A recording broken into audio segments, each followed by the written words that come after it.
ভিডিওটিতে ক্লিক করার জন্য আপনাদেরকে জানাই অসংখ্য ধন্যবাদ। আপনারা দেখছেন আপনাদের প্রিয় YouTube channel West Bengal DA salary. West বেঙ্গলের ডিএর আপডেট এবং বেতন বৃদ্ধির আপডেট প্রত্যেক দিনের জন্য পাবেন, তাই অবশ্যই চ্যানেলের সাথে থাকুন। চ্যানেলটিকে সাবস্ক্রাইব করে পাশে থাকা বেল আইকনটিতে প্রেস করে রাখুন পরবর্তী লেটেস্ট আপডেট পাওয়ার জন্য। ইতিমধ্যে বড় খবর, ডিএ নিয়ে কিন্তু এবার বাংলার সরকারি কর্মচারীদের জন্য কিন্তু বার্তা দিতে উদ্যোগী হতে পারেন খোদ মমতা।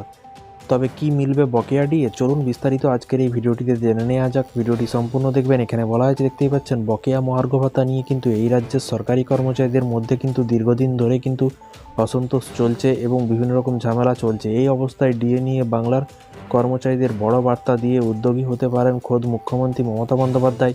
বর্তমানে 14% হারে ডিএ পাচ্ছেন রাজ্যের সরকারি কর্মচারীরা, আর কেন্দ্রীয় সরকারি কর্মচারীদের ডিএ বেড়ে কিন্তু 53% হয়েছে। তো সদ্যই কিন্তু 3% ডিএ ঘোষণা করেছে কেন্দ্র সরকার। অন্যদিকে এই রাজ্যের কিন্তু ডিএ দেখা নেই। এই আবহে কিন্তু অসন্তুষ্ট সরকারি কর্মচারীদের বার্তা দিতে কিন্তু বড় পদক্ষেপ করতে পারে তৃণমূলের ফেডারেশন।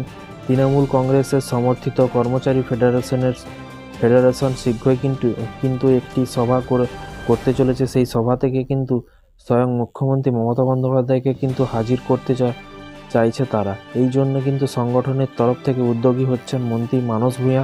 কি বলেছে?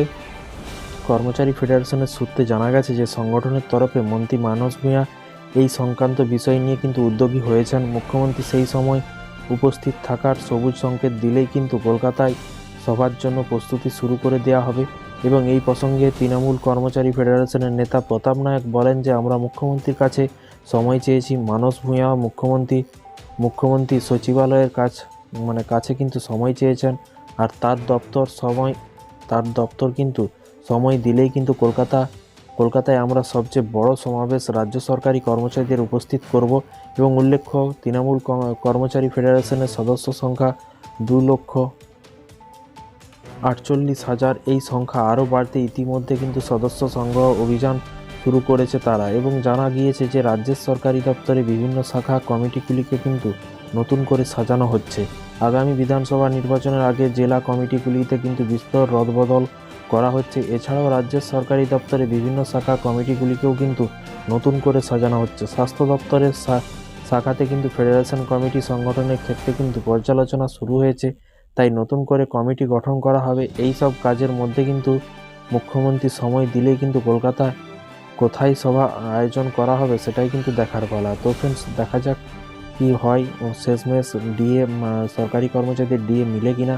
সমস্ত আপডেট কিন্তু এই চ্যানেল থেকে পাবেন। চ্যানেলের সাথে থাকুন, চ্যানেলটিকে সাবস্ক্রাইব করে রাখুন পরবর্তী নতুন আপডেট পাওয়ার জন্য। ভালো থাকবেন, সুস্থ থাকবেন এবং নিজের খেয়াল রাখবেন। Thank you.